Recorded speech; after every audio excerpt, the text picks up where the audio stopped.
جی بالکل، میں اس وقت موجود ہوں ڈیرہ غازی خان کی دوسری بڑی کالونی شہزاد کالونی میں۔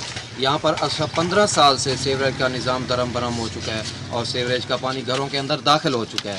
اس حوالے سے ہمارے ساتھ موجود ہیں یہاں کے رہائشی، ان سے پتہ کرتے ہیں ان کو کیا مسائل درکار ہیں، کیا مسائل پیش آ رہے ہیں ان کو۔ السلام علیکم۔ پانی کا مسئلہ ہے، نماز واسطے اوکھے تھی نے گلیاں بھریاں کھڑیاں، ہم سارے تنگ گئے، گھر انچ پانی وڑ گئے سارا، اٹھن بہن واسطے ساری بدبو ہے، سمن واسطے بیماریاں پھیل گئے۔ مہربانی کرو کہ تھوڑے کول کچھ تھی سارا کرو۔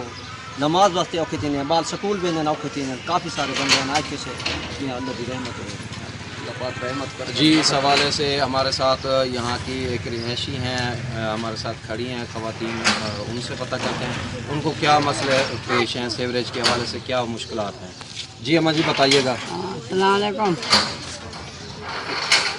اچھا یہ روز کی روز آنا اور جانا اچھی بات نہیں ہے۔ آپ سارے پتہ نہیں بڑے بڑے افسر، بڑے بڑے ممبر سب آ کے چلے گئے، کاروں میں آ کے چلے گئے، کسی نے ہمارا کچھ نہیں کرا۔ ہم جراثیموں سے بیمار ہیں اور پانی ہمارے گھروں کے اندر بڑا، اور چرپائیاں تک ہماری بھیگی ہیں۔ اتنے اس قدر کا پانی ہمارے میں اتنے مسائل نہیں ہے جو ہم پیسہ دیں اور گلیاں بنوائیں۔ آپ کچھ کریں ہمارے لیے، ہم بیمار ہیں، جراثیم چڑھ گیا ہمارے، ہم بچہ میں ہم بیمار، میں خود بیمار ہوگی جراثیموں سے، بدبو میں اتنی بدبو ہے کہ نالیوں کی گٹروں کا پانی آ رہا ہے۔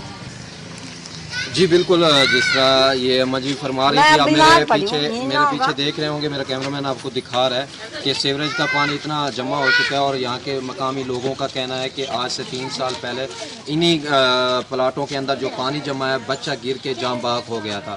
کمشنر صاحب جو یہاں پہ وزٹ کر گیا ہے، ڈی سی صاحب بھی ہے، لیکن آج تک کسی نے کچھ نہیں کیا۔ ان کے گھروں کے اندر پانی جمع ہو چکا ہے۔ ان کے وزیر اعلیٰ پنجاب سردار عثمان احمد خان بزدار سے امید ہے وابستہ ہیں کہ وہ ان کا مسئلہ حل کریں۔